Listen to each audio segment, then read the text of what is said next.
আল্লাহ রব্বুল আলামিন সেই কাফের কুফফারদের কথাগুলোকে পবিত্র কুরআনুল কারীমের মধ্যে বড় চমৎকার করে তুলে ধরেছেন। আল্লাহ রব্বুল আলামিন বলছেন, ইয়াসআলুকান নাসু আনিস সাআহ। আল্লাহ রব্বুল আলামিন বলছেন, ও নবী, আপনাকে কাফের কুফফাররা প্রশ্ন করে, কিয়ামত সম্পর্কে আপনার কাছে জানতে চায় কিয়ামত কবে হবে। আপনি তাদেরকে বলে দেন, কুল ইন্নামা ইলমুহা ইনদাল্লাহ। আল্লাহ রব্বুল আলামিন বলছেন, কিয়ামত কবে হবে এই ব্যাপারে পৃথিবীর কেউ জানে না, একমাত্র একজন মালিক জানেন। আওয়াজ দিয়ে বলতে হবে, তিনি কে?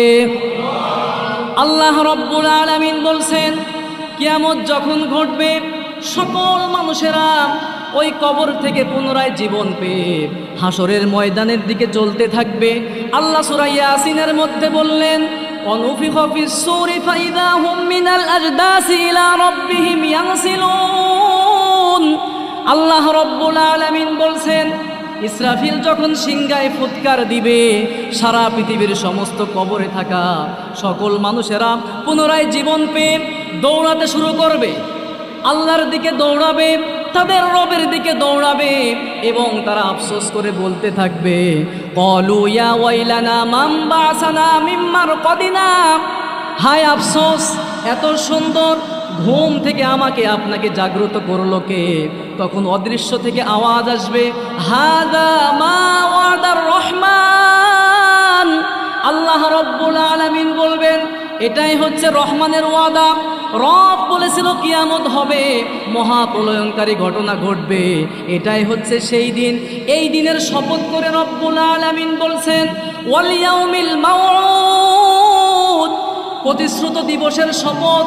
এরপরে 3 নম্বর আয়াতের মধ্যে রব্বুল আলামিন বলছেন, ওয়াশাহিদিন ওয়া মাশহুদ। আল্লাহ রব্বুল আলামিন 3 নম্বর আয়াতে 2টি শপথ করলেন। একটা হচ্ছে আজকের এই জুমার দিনের শপথ করলেন, আর দ্বিতীয়ত আরাফাতের দিবসের কসম করলেন কে? আমার কথাগুলো বুঝে থাকলে বলেন, সূরা বুরুজের প্রথম 3 আয়াতে 4টি শপথ করেছেন কে? নাম্বার 1, 1 নাম্বার শপথ আল্লাহ করলেন গ্যালাক্সির শপথ, গ্যালাক্সি বিশিষ্ট আসমানের শপথ। আর 2 নম্বরে আল্লাহ পাক শপথ করেছেন প্রতিশ্রুত দিবস তথা কিয়ামতের শপথ। আর 3 এবং 4 নাম্বার আল্লাহ পাক কসম করলেন জুমার দিবস এবং আরাফার দিবসের কসম। আল্লাহ এই 4টি কসম করে একটি ঘটনা বলতেছেন। আচ্ছা বলেন, 4টি শপথ করে একটি ঘটনা যদি স্বয়ং আল্লাহ পাক নিজে বলেন, ওই ঘটনার গুরুত্ব মনে হয় অনেক কম হবে। যারা বললেন না, কম হবে নাকি অনেক বেশি হবে? কোনো সন্দেহ আছে? আল্লাহ রব্বুল আলামিন 4টি বিষয়ের শপথ করে একটি ঘটনা বর্ণনা করছেন। রব্বুল আলামিন বলছেন, কুতিলা আসহাবুল উখদুদিন নারি যাতিল ওয়াকুদ। আল্লাহ রব্বুল আলামিন বলছেন, গর্তওয়ালাদের জন্য ধ্বংস, গর্তওয়ালাদের প্রতি লানত। এখন প্রশ্ন হতে পারে, গর্তওয়ালা কারা? আল্লাহ পাক পরের আয়াতে বলে দিলেন, আন-নারি যাতিল ওয়াকুদ, যারা গর্তের মধ্যে আগুনের ইন্ধন জ্বালিয়েছিল। তারা কি কারণে আগুনের ইন্ধন জ্বালিয়েছিল? আল্লাহ পরের আয়াতে বলছেন, ইযহুম আলাইহা কুউদ। আল্লাহ রব্বুল আলামিন বলছেন, তারা ওই আগুনের গর্তের মধ্যে আগুন জ্বালিয়ে গর্তের চতুর্দিকে তারা বসেছিল এবং তারা কি করেছিল শুনেন। আল্লাহ রব্বুল আলামিন বলছেন, ওয়াহুম আলা মা ইয়াফআলুনা বিল মুমিনিনা শুহুদ। আল্লাহ রব্বুল আলামিন বলছেন, গর্তের পাশে বসে থেকে ওই সমস্ত গর্তওয়ালারা সব কিছু দেখতেছিল। কি তারা দেখতেছিল শুনেন। পরের আয়াতে রব্বুল আলামিন বলছেন, ওয়াহুম আলা মা ইয়াফআলুনা বিল মুমিনিনা শুহুদ। ওই গর্তের মধ্যে মুমিনদের জ্বলে যাওয়া, পুড়ে যাওয়া বিভৎস চিত্রগুলো ওই কাফের কুফফাররা দেখতেছিল। এবং তাদের কি অপরাধ ছিল শুনেন। ওই সমস্ত মুসলমানদেরকে কি কারণে, কোন অপরাধের কারণে ওই গর্তের মধ্যে আগুনের মধ্যে নিক্ষেপ করা হয়েছিল। আল্লাহ পরের আয়াতের মধ্যে বলছেন, ওয়ামা নাকামু মিনহুম ইল্লা আন ইউমিনু বিল্লাহিল আজিজিল হামিদ। ওই সমস্ত কাফের কুফাররা তাদেরকে আগুনের মধ্যে নিক্ষেপ করেছিল। ওই সমস্ত মুসলমানদের অপরাধ ছিল একটাই, তারা একমাত্র মহাপরাক্রমশালী আল্লাহর প্রতি ঈমান এনেছিল। ونعوذ بالله من شرور أنفسنا ومن سيئات أعمالنا من يهد الله فلا مضل له ومن يضلل فلن تجد له وليا مرشدا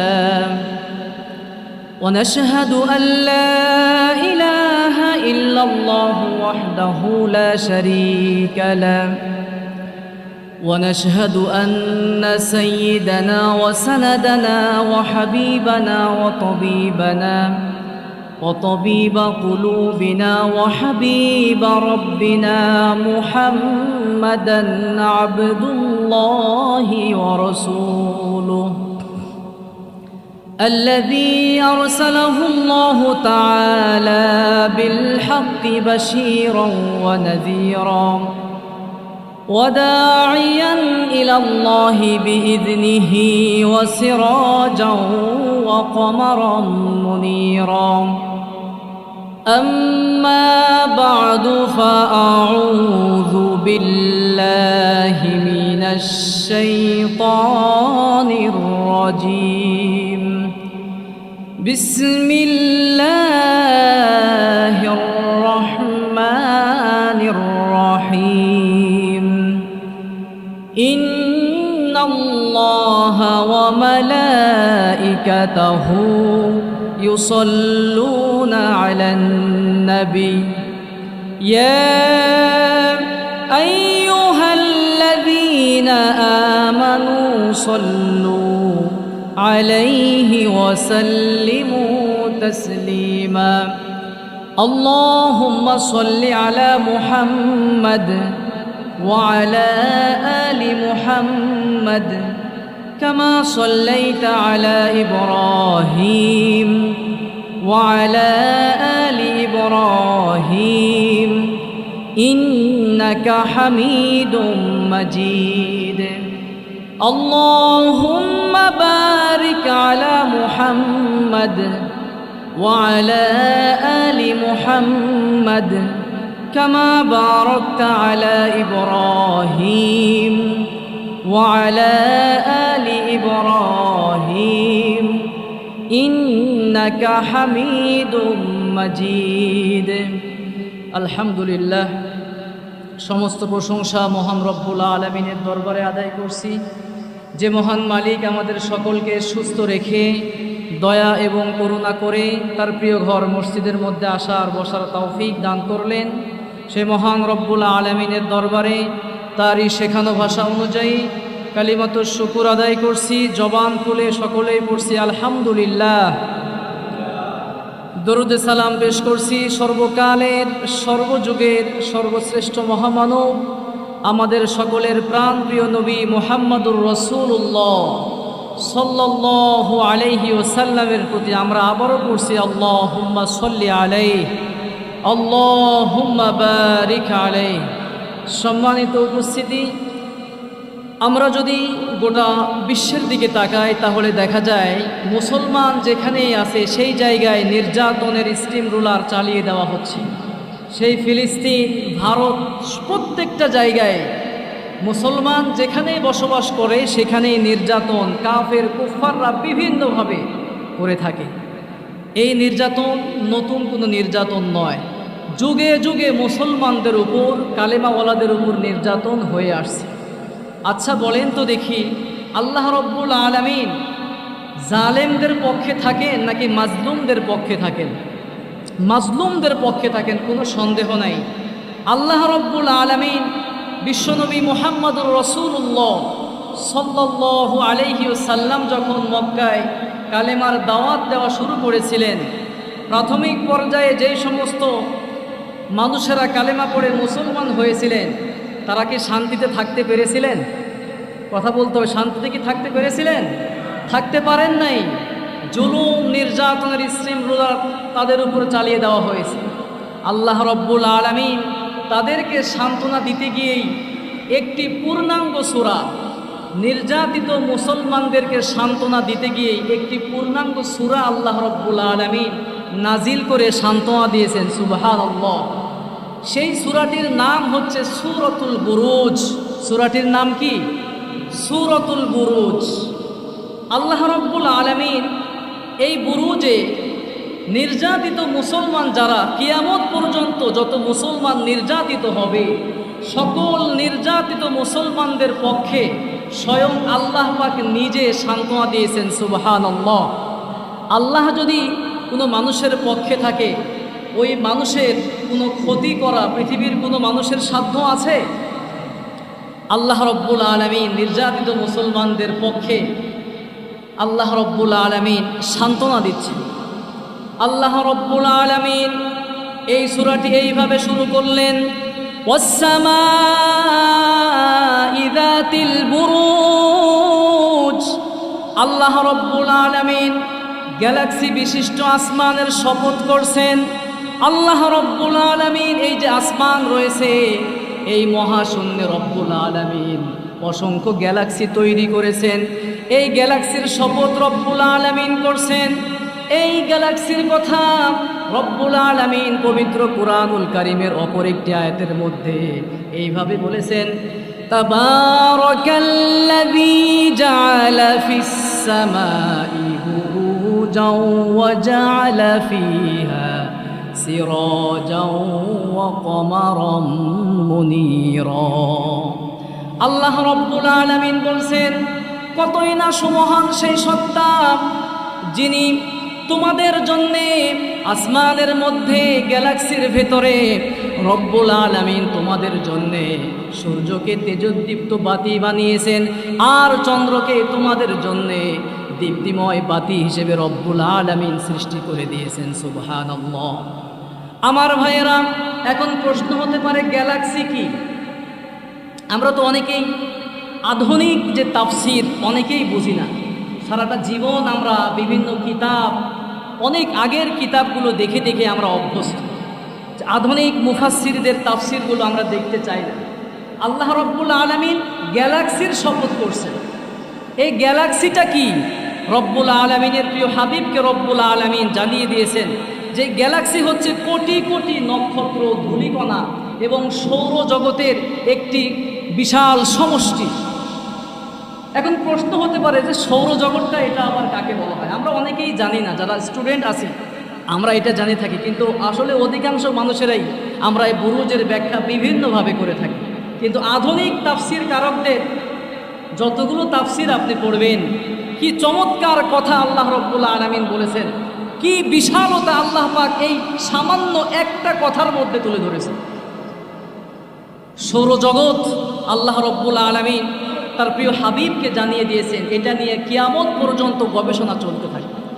একটা পরিবার, খুব সহজ ভাষায় আপনাদেরকে বুঝাই, সৌরজগৎ মনে করে নেন একটা পরিবার যার প্রধান কেন্দ্রে রয়েছে সূর্য। এই সূর্যটা এটা কি ছোটোখাটো কোনো জিনিস? জোরে বলেন, ছোটোখাটো কোনো বিষয় নয়। আল্লাহ রব্বুল আলামিনের প্রিয় হাবিবকে আল্লাহ পাক গ্যালাক্সির যে শপথ করলেন, গ্যালাক্সির কথা বোঝাতে গিয়ে আধুনিক বিজ্ঞানের যত বিজ্ঞানীগুলো আছে তারা সবাই এই ক্ষেত্রে একমত। তারা বলতেছেন যে সৌরজগতের এই এক পাশে পৃথিবী এবং পৃথিবী সহ আরও যত গ্রহ আছে, সমস্ত গ্রহ দিন রাত ঘুরছে। সুবহানাল্লাহ। আমরা যেখানে বসবাস করতেছি এটা কতটা ক্ষুদ্রতম জায়গা সৌরজগতের, একবার চিন্তা করতে পারছেন? আমরা যে ওয়ার্ল্ড ম্যাপ দেখি, বিশ্ব মানচিত্র, বিশ্ব মানচিত্রের দিকে যদি আপনি চোখ বোলান দেখতে পাবেন বাংলাদেশের নামটা পর্যন্ত লেখার জায়গা হয় কি? কথা বলতে হবে, হয় না। এত ক্ষুদ্রতম একটা জায়গা, অথচ এই বাংলাদেশের চেয়ে আমাদের পার্শ্ববর্তী দেশ ভারত 30 গুণ বড়। কত গুণ বড়? 30 গুণ বড়। ওই কানাডা, আমেরিকা 90 থেকে 100 গুণ বড়। আর পৃথিবীর সর্ববৃহৎ দেশ রাশিয়া বাংলাদেশ থেকে 115 গুণ বড়। চিন্তা করা যায় 115টা বাংলাদেশকে যোগ করলে যত বড় হবে, এক রাশিয়াই তত বড়। সুবহানাল্লাহ। এইরকম পৃথিবীতে 250-র বেশি দেশ রয়েছে। আচ্ছা বলেন, এই 250-র বেশি দেশ নিয়ে কি পৃথিবী? না, 4 ভাগের 1 ভাগ হচ্ছে এই ভূখণ্ড, মাটি, আর বাকি 3 ভাগই হচ্ছে পানি, সাগর, মহাসাগর। প্রশান্ত মহাসাগর, যার আয়তন 16,50,52,000 বর্গ কিলোমিটার। চিন্তা করা যায়। তো এই যে পৃথিবী, এত কিছু নিয়ে পৃথিবী, আমরা মনে করতেছি মানে এই পৃথিবীটা বিশাল বড়, কিন্তু এই পৃথিবী থেকে এই যে সূর্যের আলো আমরা পাচ্ছি, যা সৌরজগতের প্রধান কেন্দ্রে রয়েছে, সৌরজগতের প্রধান কেন্দ্রে রয়েছে সূর্য। এই সূর্যের যেই দূরত্ব, সূর্যের যে বড়ত্ব, এটা যদি আমি আপনি শুনে আমার পাগল করা হয়ে যাব, স্তব্ধ হয়ে যাব। আমরা তো পৃথিবীর বিশালতা, সাগর মহাসাগরের বিশালতা নিয়ে গবেষণা করতে গিয়ে মাথা ঘুরে। আল্লাহ পাক যে সামান্য একটা শব্দের মধ্যে কত কথা বলেছেন দেখেন। আল্লাহ রব্বুল আলামিন যে সূর্য সৃষ্টি করেছেন, সূর্য পৃথিবী থেকে 13 গুণ নয়, 13শত নয়, 13,000 নয়, সূর্য পৃথিবী থেকে 13 লক্ষ গুণ বড়। সুবহানাল্লাহ। এই সূর্যের যে তাপমাত্রা, আল্লাহ রব্বুল আলামিন কি সায়েন্টিফিক কথাগুলো আল্লাহ কোরআনের মধ্যে বলেছেন।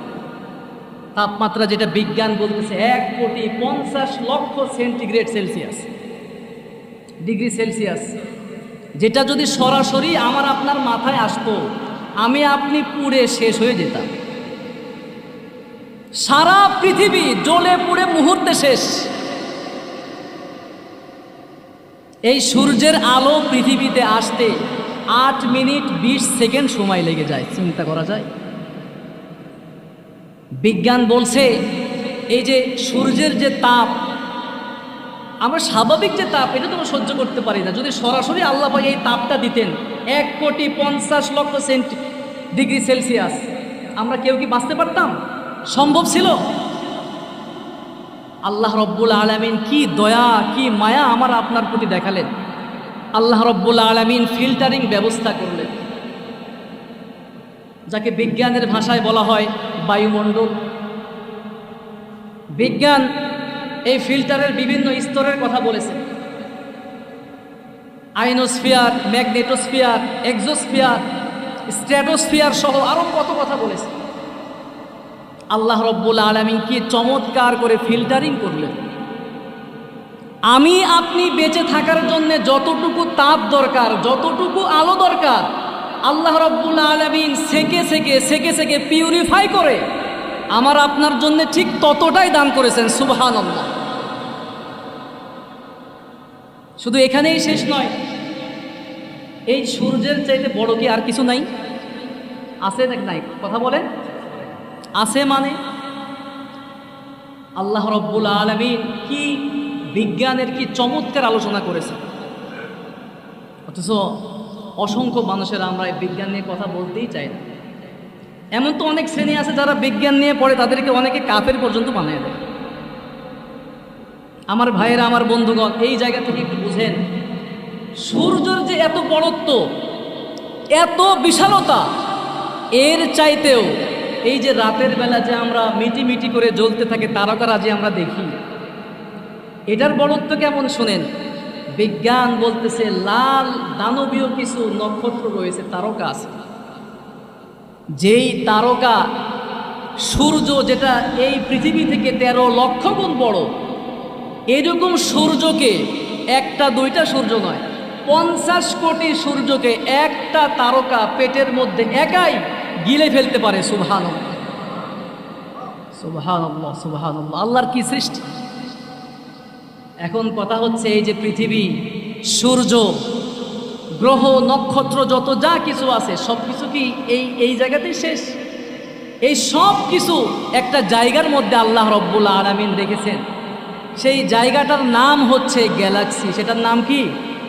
গ্যালাক্সি। আল্লাহ একটা দুইটা তৈরি করেন নাই, হাজার হাজার কোটি কোটি গ্যালাক্সি আল্লাহ রব্বুল আলামিন সৃষ্টি করেছেন। সুবহানাল্লাহ।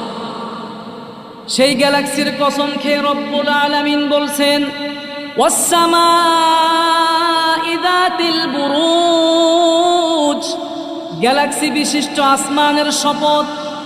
আল্লাহ রব্বুল আলামিন 2 নম্বর আয়াতের মধ্যে রব্বুল আলামিন বলছেন, ওয়াল ইয়াউমিল মাউউদ, প্রতিশ্রুত দিবসের শপথ। এখানে ইয়াউমিল মাউউদ বলতে কিয়ামতের দিবসকে বোঝানো হয়েছে। কিয়ামত তো একদিন হবেই হবে, কারো কোনো সন্দেহ আছে নাকি? কথা বলেন। কিয়ামত তো হবেই, কিন্তু কবে হবে এই ব্যাপারে কেউ কি আমরা জানি নাকি? কেউ জানি না। বিশ্ব নবী মুহাম্মদুর রাসূলুল্লাহ সাল্লাল্লাহু আলাইহি ওয়াসাল্লাম, তাকে মক্কার কাফের কুফাররা জিজ্ঞাসা করত, তুমি যে বলো মক্কার সেই কিয়ামতের সেই মহাপ্রলয় ঘটবে, সেই মহাপ্রলয়ঙ্কারী ঘটনা কবে ঘটবে তুমি আমাদেরকে বলে দাও। আল্লাহ রব্বুল আলামিন সেই কাফের কুফফারদের কথাগুলোকে পবিত্র কুরআনুল কারীমের মধ্যে বড় চমৎকার করে তুলে ধরেছেন। আল্লাহ রব্বুল আলামিন বলছেন, ইয়াসআলুকান নাসু আনিস সাআহ, আল্লাহ রব্বুল আলামিন বলছেন, ও নবী, আপনাকে কাফের কুফফাররা প্রশ্ন করে কিয়ামত সম্পর্কে, আপনার কাছে জানতে চায় কিয়ামত কবে হবে। আপনি তাদেরকে বলে দেন, কুল ইন্নামা ইলমুহা ইনদাল্লাহ। আল্লাহ রব্বুল আলামিন বলছেন, কিয়ামত কবে হবে এই ব্যাপারে পৃথিবীর কেউ জানে না, একমাত্র একজন মালিক জানেন। আওয়াজ দিয়ে বলতে হবে, তিনি কে? আল্লাহ রব্বুল আলামিন বলছেন, কিয়ামত যখন ঘটবে সকল মানুষেরা ওই কবর থেকে পুনরায় জীবন পেয়ে হাসরের ময়দানের দিকে চলতে থাকবে। আল্লাহ সূরা ইয়াসিনের মধ্যে বললেন, ওয়ানুফিখা ফিস-সূরি ফাইযা হুম মিনাল আজদাসি ইলা রাব্বিহিম ইয়ানসিলুন। আল্লাহ রব্বুল আলামিন বলছেন, ইসরাফিল যখন সিংহায় ফুৎকার দিবে, সারা পৃথিবীর সমস্ত কবরে থাকা সকল মানুষেরা পুনরায় জীবন পেয়ে দৌড়াতে শুরু করবে, আল্লাহর দিকে দৌড়াবে, তাদের রবের দিকে দৌড়াবে, এবং তারা আফসোস করে বলতে থাকবে, ক্বালু ইয়া ওয়াইলানা মান বাসানা মিন মারকাদিনা। হায় আফসোস, এত সুন্দর ঘুম থেকে আমাকে আপনাকে জাগ্রত করলো কে? তখন অদৃশ্য থেকে আওয়াজ আসবে, হাদা মা ওয়াদার রহমান। আল্লাহ রব্বুল আলামিন বলবেন, এটাই হচ্ছে রহমানের ওয়াদা। রব বলেছিল কিয়ামত হবে, মহাপ্রলয়ঙ্কারী ঘটনা ঘটবে, এটাই হচ্ছে সেই দিন। এই দিনের শপথ করে রব্বুল আলামিন বলছেন, ওয়াল ইয়াউমিল মাউউদ, প্রতিশ্রুত দিবসের শপথ আল্লাহ রব্বুল আলামিন খেলেন। এরপরে 3 নম্বর আয়াতের মধ্যে রব্বুল আলামিন বলছেন, ওয়াশাহিদিন ওয়া মাশহুদ। আল্লাহ রব্বুল আলামিন 3 নম্বর আয়াতে 2টি শপথ করলেন। একটা হচ্ছে আজকের এই জুমার দিনের শপথ করলেন, আর দ্বিতীয়ত আরাফাতের দিবসের কসম করলেন কে? আমার কথাগুলো বুঝে থাকলে বলেন, সূরা বুরুজের প্রথম 3 আয়াতে 4টি শপথ করেছেন কে? নাম্বার 1, 1 নাম্বার শপথ আল্লাহ করলেন গ্যালাক্সির শপথ, গ্যালাক্সি বিশিষ্ট আসমানের শপথ। আর 2 নম্বরে আল্লাহ পাক শপথ করেছেন প্রতিশ্রুত দিবস তথা কিয়ামতের শপথ। আর 3 এবং 4 নাম্বার আল্লাহ পাক কসম করলেন জুমার দিবস এবং আরাফার দিবসের কসম। আল্লাহ এই 4টি কসম করে একটি ঘটনা বলতেছেন। আচ্ছা বলেন, 4টি শপথ করে একটি ঘটনা যদি স্বয়ং আল্লাহ পাক নিজে বলেন, ওই ঘটনার গুরুত্ব মনে হয় অনেক কম হবে। যারা বললেন না, কম হবে নাকি অনেক বেশি হবে? কোনো সন্দেহ আছে? আল্লাহ রব্বুল আলামিন 4টি বিষয়ের শপথ করে একটি ঘটনা বর্ণনা করছেন। রব্বুল আলামিন বলছেন, কুতিলা আসহাবুল উখদুদিন নারি যাতিল ওয়াকুদ। আল্লাহ রব্বুল আলামিন বলছেন, গর্তওয়ালাদের জন্য ধ্বংস, গর্তওয়ালাদের প্রতি লানত। এখন প্রশ্ন হতে পারে, গর্তওয়ালা কারা? আল্লাহ পাক পরের আয়াতে বলে দিলেন, আন-নারি যাতিল ওয়াকুদ, যারা গর্তের মধ্যে আগুনের ইন্ধন জ্বালিয়েছিল তারা কি কারণে আগুনের ইন্ধন জ্বালিয়েছিল? আল্লাহ পরের আয়াতে বলছেন ওহুম আলা ইযহুম আলাইহা কুউদ। আল্লাহ রব্বুল আলামিন বলছেন তারা ওই আগুনের গর্তের মধ্যে আগুন জ্বালিয়ে গর্তের চতুর্দিকে তারা বসেছিল এবং তারা কি করেছিল শুনেন। আল্লাহ রব্বুল আলামিন বলছেন ওয়াহুম আলা মা ইয়াফআলুনা বিল মুমিনিনা শুহুদ। আল্লাহ রব্বুল আলামিন বলছেন গর্তের পাশে বসে থেকে ওই সমস্ত গর্তওয়ালারা সব কিছু দেখতেছিল। কি তারা দেখতেছিল শুনেন, পরের আয়াতে রব্বুল আলামিন বলছেন ওহুম আলা মা ইয়াফআলুনা বিল মুমিনিনা শুহুদ। ওই গর্তের মধ্যে মুমিনদের জ্বলে যাওয়া পুড়ে যাওয়া বিভৎস চিত্রগুলো ওই কাফের কুফাররা দেখতেছিল। এবং তাদের কি অপরাধ ছিল শুনেন, ওই সমস্ত মুসলমানদেরকে কি কারণে, কোন অপরাধের কারণে ওই গর্তের মধ্যে আগুনের মধ্যে নিক্ষেপ করা হয়েছিল। আল্লাহ পরের আয়াতের মধ্যে বলছেন ওয়ামা নাকামু মিনহুম ইল্লা আইয়ুমিনু বিল্লাহিল আজিজিল হামিদ। ওই সমস্ত কাফের কুফাররা তাদেরকে আগুনের মধ্যে নিক্ষেপ করেছিল। ওই সমস্ত মুসলমানদের অপরাধ ছিল একটাই, তারা একমাত্র মহাপরাক্রমশালী আল্লাহর প্রতি ঈমান এনেছিল। চিন্তা করা যায় কত বড় নাফরমান, কত বড় বেঈমান। আমরা তো ঘটনার শুরু থেকে শেষ পর্যন্ত কিছুই বুঝলাম না, কারণ আল্লাহ রাব্বুল আলামিন কুরআনুল কারীমের কোনো জায়গায় সম্পূর্ণ ঘটনা উল্লেখ করেন। সম্পূর্ণ ঘটনা তাফসীরের মধ্যে পাওয়া যাবে। বিশ্বনবী সাল্লাল্লাহু আলাইহি ওয়াসাল্লামের তখনও জন্ম হয় নাই, দুনিয়াতে আসেন নাই। দুনিয়াতে আসার প্রায় 50 বছর আগের ঘটনা। নাজরান নামক একটা প্রদেশ ছিল, সেই প্রদেশের একজন বাদশাহ যার নাম হচ্ছে জুনওয়াস। সেই বাদশাহ অনেক বড় একজন জালেম ছিল, নিজেকে খোদা দাবি করত। যে তাকে খোদা মানত না তাকে জবাই করে ফেলত, আগুনের মধ্যে নিক্ষেপ করত। তার কথাই সব কিছু হইতো। তার একজন বয়োবৃদ্ধ জাদুকর ছিল, সেই যুগটি ছিল জাদুবিদ্যার যুগ। ওই সময়ে একজন বয়োবৃদ্ধ জাদুকর ছিল, সে বিভিন্নভাবে জাদু করে মানুষদেরকে বশ করে রাজার ওই বাদশার ক্ষমতা অটল রেখেছিল।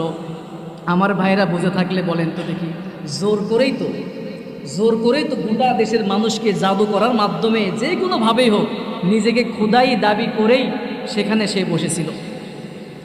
এই বয়োবৃদ্ধ জাদুকর যখন একদমই বৃদ্ধ হয়ে গেছে, সে বাচ্চাকে বলতেছে দেখেন আমি তো মরেই যাব, আমার তো বয়স প্রায় শেষ, আপনি আমাকে একজন মেধাবী ছাত্র দেন, মেধাবী যুবক দেন, যাকে আমি আমার যত আকাম কোকাম আছে কুকর্ম আছে সব শেখায় যাইতে পারবো। জাদুবিদ্যা, আমি এই জন্য আকাম কোকামের কথা বললাম, কারণ জাদুবিদ্যা ইসলামে সম্পূর্ণ কি হালাল নাকি হারাম? জাদুর মাধ্যমে মানুষদেরকে, এমপি মন্ত্রীদেরকে বশ করে তার ক্ষমতা ধরে রেখেছে। তো বাদশাহ এই কথা শোনার পরে তো মহা খুশি, ঠিক আছে আমার ক্ষমতা ধরে রাখার জন্য আমি সব করতে পারি। ওই এলাকার মধ্যে সবচেয়ে যে মেধাবী একজন যুবক, যার নাম আব্দুল্লাহ বিন তামেরের কথা এসেছে।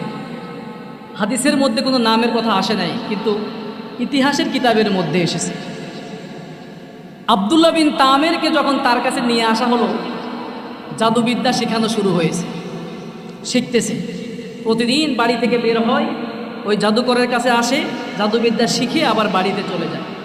হঠাৎ করে একদিন বাড়ি থেকে আসতেছে, পথিমধ্যেই তিনি লক্ষ্য করলেন যে একজন রাহেব, একজন সন্ন্যাসী, একজন পাদ্রী, একজন বুজুর্গ ব্যক্তি একমাত্র আল্লাহ রব্বুল আলামিনের একত্ববাদের কথা বলতেছেন, মানুষদেরকে নসিহত করতেছেন।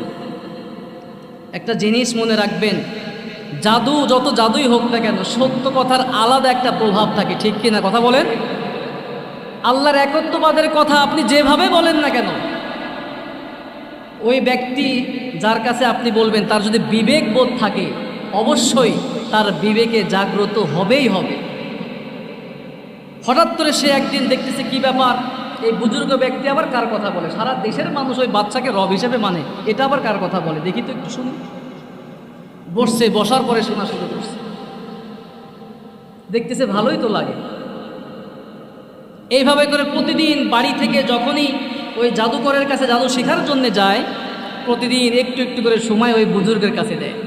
শুনতে তো ভালোই লাগে। হঠাৎ করে একদিন তিনি বাড়ি থেকে বের হয়েছেন, আসতেছেন, পথিমধ্যে দেখতেছেন বিশাল বড় একটা ভয়ঙ্কর প্রাণী বসা। অসংখ্য মানুষ রাস্তার মধ্যে আটকা পড়ে আছে, সামনে দিয়ে যেতে পারতেছেন। তখন তিনি চিন্তা করলেন, আমি তো এতদিন পর্যন্ত সংশয়ের মধ্যে ছিলাম, সন্দেহের মধ্যে ছিলাম যে এই বুজুর্গের যে আল্লাহর কথা বলে, যে রবের কথা বলে, সেই রব সত্য নাকি ওই জাদুকর যেই রবের কথা বলে, যেই বাদশার কথা বলে সেই রব সত্য। আজকে একটা পরীক্ষা হয়ে যাবে।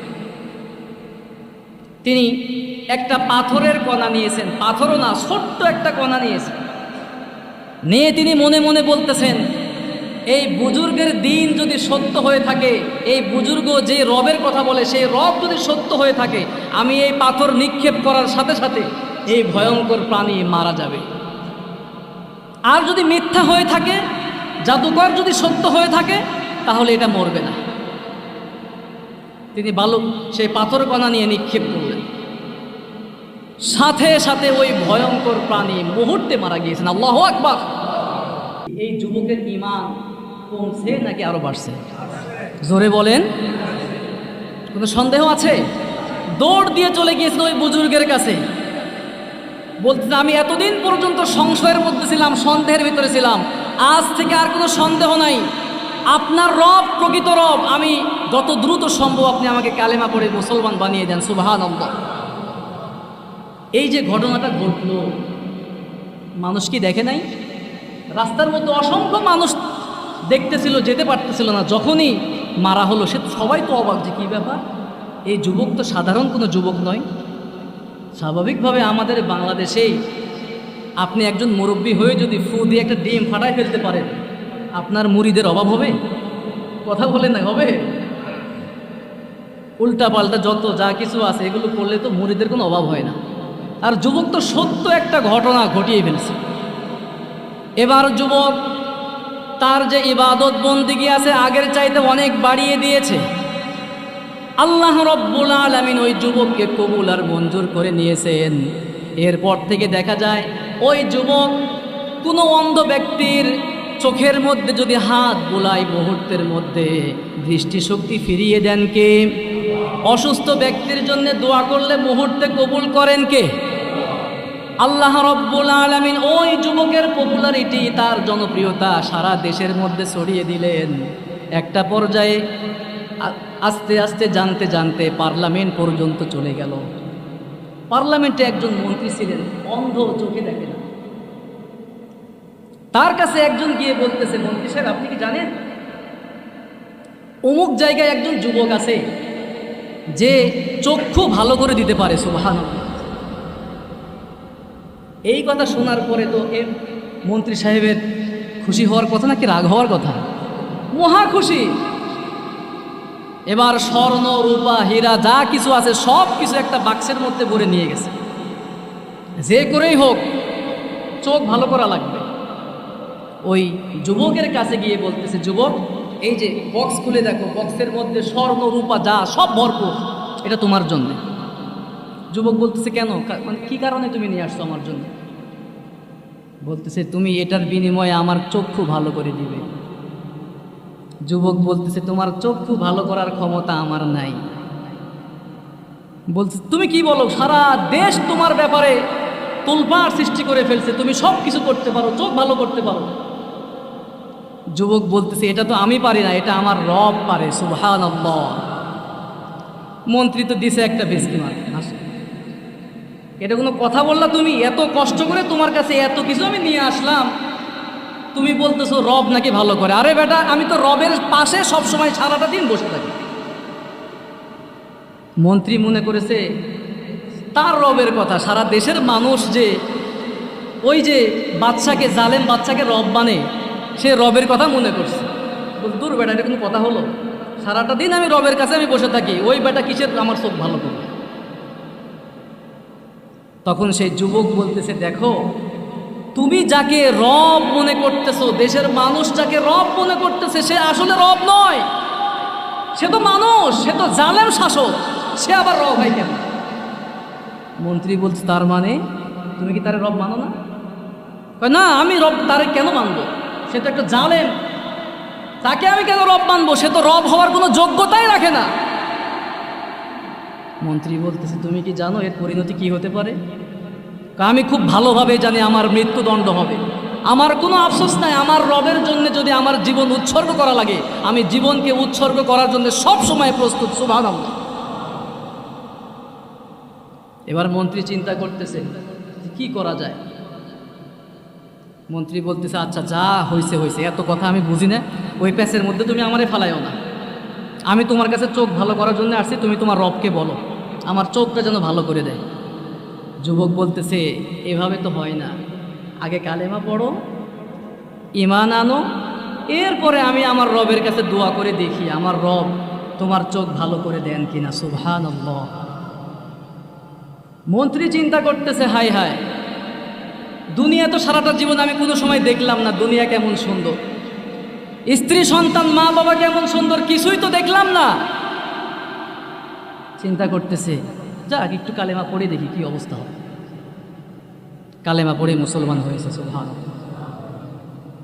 এবার যুবক দু হাত তুলে আল্লাহর কাছে চাইতেছে রব্বুল আলামিন আপনার উপর রাজি হয়ে খুশি হয়ে কালেমা পড়ে মুসলমান হয়েছে, রব্বুল আলামিন এই মন্ত্রীর চোখের দৃষ্টি আপনি ফিরিয়ে দেন। সুবহানাল্লাহ। দোয়া করতে দেরি, চোখের দৃষ্টি ফিরিয়ে দিতে দেরি করেন নাই কে? চোখের দৃষ্টি ফিরে পাওয়ার পরে সে কি আর আগের মতো আছে? কথা বলেন, আগের মতো আছে? একজন অন্ধ ব্যক্তি, তার দাঁড়িয়ে থাকার স্টাইল একরকম, আমার আপনার মতো দৃষ্টি শক্তিমান মানুষের দাঁড়িয়ে থাকার স্টাইল অন্যরকম। কথা বলেন। আগে তো সব সময় পার্লামেন্টে গেলে চুপচাপ এক জায়গায় এভাবে দাঁড়িয়ে থাকতো, কোনো কথা নাই। এখন সামনে যাইতেছে এরে গুতায় এটারে গুতায়, এটা করে সেটা করে। কিরে এই অবস্থা কেন? বাচ্চা তো এই অবস্থা দেখে বলতো কিরে তুই কি চোখে দেখতেছস? হ্যাঁ আমি তো চোখে দেখতেছি। তোর দৃষ্টিশক্তি কে কে দিছে? ওই অন্ধমন্ত্রী দৃষ্টিশক্তি ফিরে পাওয়ার বলতেছে আমার দৃষ্টিশক্তি আমার আল্লাহ আমাকে দান করেছে। সুবহানাল্লাহ। বাচ্চা তো মহা খুশি। তুই কি বললি আবার বল। বলছে আমার দৃষ্টিশক্তি আমার রব আমাকে দান করছে। সুবহানাল্লাহ। বাচ্চা বলছে এই আয়োজন কর, আয়োজন লাগা, এতগুলো মানুষের সামনে আমি যে তাকে দৃষ্টিশক্তি দান করছি এটা সবাই জানা লাগবে না? আয়োজন কর, সব মানুষ জানুক তুই যে এতগুলো মানুষের সামনে পার্লামেন্ট মেম্বারের সামনে আমাকে আমার কথা তুই স্বীকার করছিস, আমি তোর দৃষ্টিশক্তি ফিরিয়ে দিয়েছি, আমার যে কি ভালো লাগতেছে এতগুলো মানুষের সামনে তুই আমার প্রশংসা করছিস, আমার কলিজা ঠান্ডা হয়ে গিয়েছে। মন্ত্রী আস্তে করে বলতে তুই কিসের খোদা? তুই আস্ত একটা খোদা, তুই কিসের খোদা? আমার রব যে তোকে সৃষ্টি করেছে, আমাকে সৃষ্টি করেছে, সারা পৃথিবীর সব কিছু যিনি সৃষ্টি করেছেন তিনি আমাকে দৃষ্টি শক্তি দান করেছেন। সুবহানাল্লাহ। তুই কিসের রব? আচ্ছা এবার বলেন পার্লামেন্ট মেম্বারদের সামনে জালেম বাদশাকে যদি এভাবে অপমান করা হয় তার কি মেজাজ ঠান্ডা থাকবে? জোরে বলেন। রাজা বলতেছে এর ধর, গ্রেপ্তার কর, ইচ্ছা মতো পিটা। পিটাইতে পিটাইতে এক সময় জিজ্ঞাসা করতেছে আচ্ছা তোরে কালেমা পড়াইছে কি বল? পিটানির চোটে বলে ফেলছে আমাকে অমুক যুবক আব্দুল্লাহ বিন তামের কালেমা পড়াইছে, এটারে ধর, গ্রেপ্তার কর, রিমান্ডে দে, ইচ্ছা মতো এটারও পিটা। এরেও পিটাইতেছে, পিটাইতে পিটাইতে এক সময় বলতেছে আচ্ছা বল তোরে কালেমা পড়াইছে। পিটানির চোটে সেও বলে ফেলছে আমাকে ওই যে পাদ্রী বুজুর্গ ব্যক্তি রাস্তার পাশে বসে মানুষদেরকে নসিহত করে সে আমাকে কালেমা পড়াইছে। এটারও নিয়ে আসছে, নিয়ে ইচ্ছা মতো তিনজনরে পিটায়। একটা পর্যায়ে বলতেছে এবার বল তোদের রব। এত পিটানি খাওয়ার পরেও বলতেছে আমাদের রব কেবলমাত্র শুধুমাত্র একজন মালিক, তিনি হচ্ছেন। বাচ্চার তো মেজাজ আরো গরম। বাচ্চা এবার করাত নিয়ে আসছে, একটা কথাও মিথ্যা নয়, সরাসরি তাফসিরের কিতাব থেকে কথাগুলো বলা হচ্ছে। করাত নিয়ে এসে মাথার মধ্যে ধরছে, মাথার মধ্যে ধরে বলতেছে, এবার বল তোর রবকে। আমার আপনার মাথার মধ্যে যদি করাত রেখে বলা হয়, বল তোর রবকে, আমি নাকি আল্লাহ, আমাদের অবস্থা কি হবে? আমরা তো ডাইরেক্ট অধিকাংশ মানুষেরা বলে ফেলবো, আমরা তো, আমাদের 14 গোষ্ঠী হিন্দু ছিল, আমাদের ইমানের অবস্থা হচ্ছে এরকম।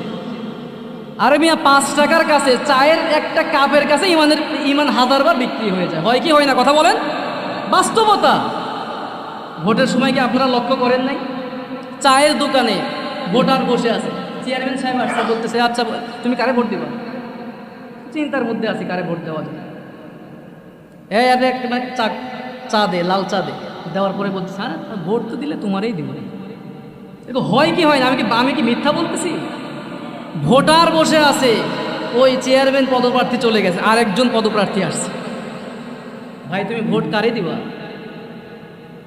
চিন্তার ভিতরে আছি, দেখা যাক কারে দেওয়া যায়।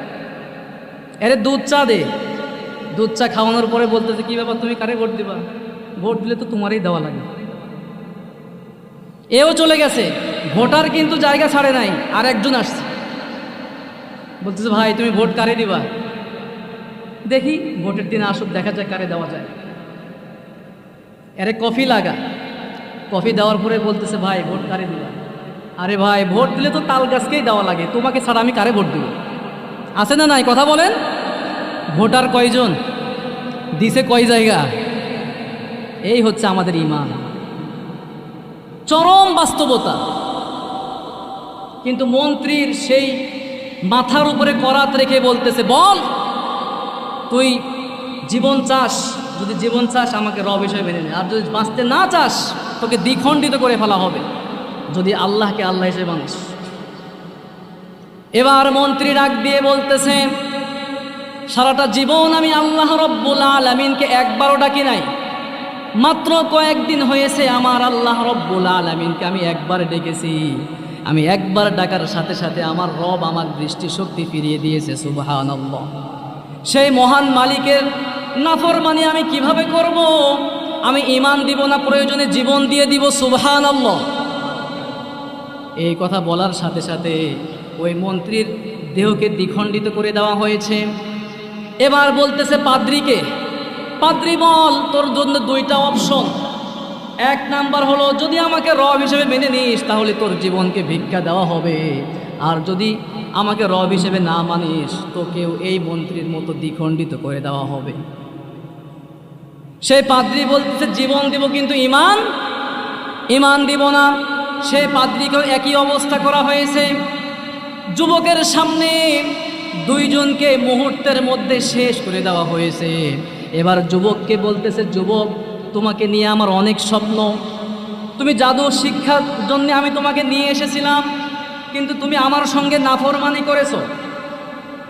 এখনো সুযোগ আছে, যদি আমাকে রব হিসেবে মানো তাহলে তোমার জীবনকে ভিক্ষা দিব, আর যদি রব হিসেবে না মানো তাহলে তোমাকেও তাদের মতো শহীদ করে দিব। এবার যুবক বলতেছে বাচ্চা খুব ভালো করে শুনে রাখ, আমার সামনে যেই 2 জন আমার জন্য জীবন দিল, আমার অপরাধের কারণে যেই 2 জন মানুষ জীবন দিয়েছে, আবার তুই কিভাবে স্বপ্ন দেখিস যে আমি তোকে রব হিসাবে মানব? তুই আমাকে এর চাইতে আরো বড় ধরনের কোনো শাস্তি থাকলে দে। এবার বাদশা রেগে মেগে ফায়ার, স্পেশাল ফোর্স রেডি করছে, হাত পা বেঁধে সেই পাহাড়ের মধ্যে নিয়ে যাওয়াইছে। পাহাড়ের মধ্যে যাওয়ার পরে যুবককে সর্বশেষ বলতেছে যুবক তুমি এখনো সময় আছে, বলো জীবন চাও নাকি জীবনটাকে শেষ করে দিতে চাও? যুবক বলতেছে প্রয়োজনে জীবন দিব, কিন্তু তোদের মতো কাফের কুফফারদের কাছে ঈমান বিক্রি করব না, সুবহানাল্লাহ। আল্লাহ রব্বুল আলামিনের কাছে যুবক মনে মনে দোয়া করলো, রব্বুল আলামিন এই জালেম বাচ্চাকে তুমি একটু শিক্ষা দাও, তাকে একটু সঠিক বুঝ দান করো। রব্বুল আলামিন তুমি আমাকে যে কোনোভাবে হোক এই জায়গা থেকে উদ্ধার করো। আল্লাহ রব্বুল আলামিন দোয়াকে কবুল করে নিলেন, সুবহানাল্লাহ। আর যারা তাকে মারতে গিয়েছিল ওই দলকে, ওই স্পেশাল ফোর্সকে মুহূর্তের মধ্যে ওই পাহাড় থেকে নিক্ষেপ করে শেষ করে দিলেন কে? আমার ভাইয়েরা, পাহাড় কথা শুনে কার? যুবক ফিরে চলে আসছে, রাজা তো মহা খুশি। এই তো যুবক, তুমি এতক্ষণে লাইনে আসছো, তো ঠিক আছে তুমি লাইনে আসছো, আমি জানতাম তুমি লাইনে আসবা, এই জন্য তোমাকে ভয় দেখিয়েছি। তোমাকে তো আমার মারার একটুকু নিয়ত নাই, কিন্তু আমার স্পেশাল ফোর্সটা কোথায়? তোরে আমি রব তো মানছি, এই কথা তো আমি একবারও বলি নাই। তোর যে স্পেশাল ফোর্স তুই আমাকে পাঠিয়েছিলে মারার জন্যে, আল্লাহ পাক তোর ওই স্পেশাল ফোর্সকে শেষ করে দিয়েছে। আমার রব আমাকে ওই জায়গা থেকে বাঁচিয়ে এই জায়গাতে নিয়ে এসেছে, সুবহানাল্লাহ। সে নিজেকে রব দাবি করে, তার সামনে আবার সেই যুবক বলতেছে আমার রব আমাকে বাঁচিয়েছে। তার কি মাথা ঠান্ডা না গরম হবে? সে এবার আরও স্পেশাল ফোর্স রেডি করে সমুদ্রের মাঝখানে নিক্ষেপের অর্ডার দিয়েছে, যা মাছের মুখের মধ্যে ছেড়ে দিবি, যা শেষ করে দিবি। ওই সমুদ্রের মধ্যে নিয়ে যাওয়া হয়েছে। যুবক দোয়া করছে, আল্লাহ তুমি আমাকে হেফাজত করো। কবুল করছেন কে? ওই স্পেশাল ফোর্স। শেষ। যুবক আবার চলে আসছে, আসার পরে কি ব্যাপার, তুই এখনো মরিস নাই? আমি মরবো কেমনে? আমার আল্লাহ আমাকে বাঁচিয়েছে, সুবহানাল্লাহ। এখন তো বাদশা মহা টেনশন, যে আরে মারা যায় কেমনে? যুবক বলতেছে তুই আমাকে মারতে পারবি, আমাকে মারতে পারবি যদি আমার শিখানো নিয়ম তুই ফলো করিস। সুবহানাল্লাহ বলবেন না? তবে তুই আমাকে মারতেই হবে, কি কারণে আমাকে একটু বলবি? বলতে তোকে আমার মারাই লাগবে, কারণ সারা দেশের সব মানুষ আমাকে খোদা মানে, তুই মানিস না, তুই থাকলে ভেজাল আছে। বলতেছে ঠিক আছে, আমাকে যদি মারাই লাগে, সারা দেশের সব জনগণকে একটা বিশাল ময়দানে আসার জন্য তুমি আহ্বান কর। রাজা আহ্বান করছে, দেশের প্রেসিডেন্ট প্রধানমন্ত্রী যদি অর্ডার করে সারা বাংলাদেশের সব মানুষ আসা লাগবে অমুক ময়দানে, সবাই কি আসবে? সবাই আসবে? সাধারণ আহ্বান, সবাইকে আসতে হবে। সবাইকে আসবে? সবাই আসবে না তো, কারণ অধিকাংশ মানুষই আসবে না। বিরোধী দল সহ আরও অন্য যারা আছে আসতে চাইবে না, আমাদের কাজ আছে, এই সমস্যা ওই সমস্যা। কিন্তু বাদশাহ যদি এই অর্ডার করে আসতেই হবে, না আসলে ঘরের মধ্যে যে থাকবে তাকে ক্রস ফায়ার দেওয়া হবে। মানুষ গাড়িতে করে আসবে, গাড়ি না পাইলে দৌড়ায় দৌড়ায় আসবে। আসবে কি না কথা বলেন? কারণ জানে ওই ঘরের মধ্যে থাকলে ক্রস ফায়ার দেওয়া হবে।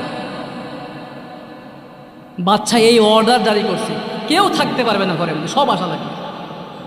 সব আসছে। এবার আব্দুল্লাহ বিন তামের ওই যুবক বলতেছে তুমি আমাকে মারতে হলে সমস্ত মানুষের সামনে তুমি একটা বাক্য উচ্চ আওয়াজে বলতে হবে, যেটা প্রত্যেকটা মানুষের কান পর্যন্ত যেন পৌঁছে যায়। তুমি ওই বাক্যটা বলে আমাকে তীর নিক্ষেপ করবে, আমি শহীদ হয়ে যাব। সুবহানাল্লাহ। সব রেডি। এবার বাচ্চা বলতেছে তোকে মারার জন্য কি করতে হবে, কি বলতে হবে, তুই দ্রুত বল।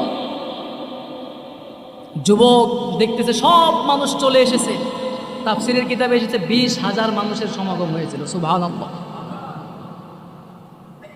আব্দুল্লাহ বিন তামের তিনি বলতেছেন তুমি উচ্চ আওয়াজে বলবে বিসমিল্লাহি রব্বি হাযাল গুলাম, এই গোলামের রবের নামে তীর নিক্ষেপ করতেছি। আল্লাহু আকবার। তীর নিক্ষেপ করতে দেরি আব্দুল্লাহ বিন তামের নামের যুবক শাহাদত বরণ করতে দেরি হয় নাই। সুবহানাল্লাহ। এবার তো রাজা মহা খুশি, তার বিরোধী আর কেউ নাই। এবার সে তার রাজ্য ইচ্ছা মতো শাসন করবে, যে তাকে রব মানবে না তাকেই জবাই করে দিবে, হত্যা করে ফেলবে। এই অবস্থা দেখে জনগণ চিন্তা করতেছে কি ব্যাপার, একজন বাদশাহ হয়ে, একজন রব হয়ে একজন যুবককে মারতে এত কষ্ট, পাহাড়ের মধ্যে পাঠায় মরে না, সে সমুদ্রের মাঝখানে পাঠায় মরে না, কিন্তু যুবক যখনই শিখিয়ে দিল যে যুবকের রবের নামে তীর নিক্ষেপ করতে হবে, ঠিক তখনই সে মারা গেল। তার মানে যুবক এই মৃত্যুর সময়, শাহাদাতের সময় একটা মেসেজ আমাকে আপনাকে দিয়ে গেল, সেটা হচ্ছে যুবকের যে রব আছে এই রবই সত্য, আর জালেম বাচ্চা যে সে যে নিজেকে রব দাবি করে সম্পূর্ণ মিথ্যা।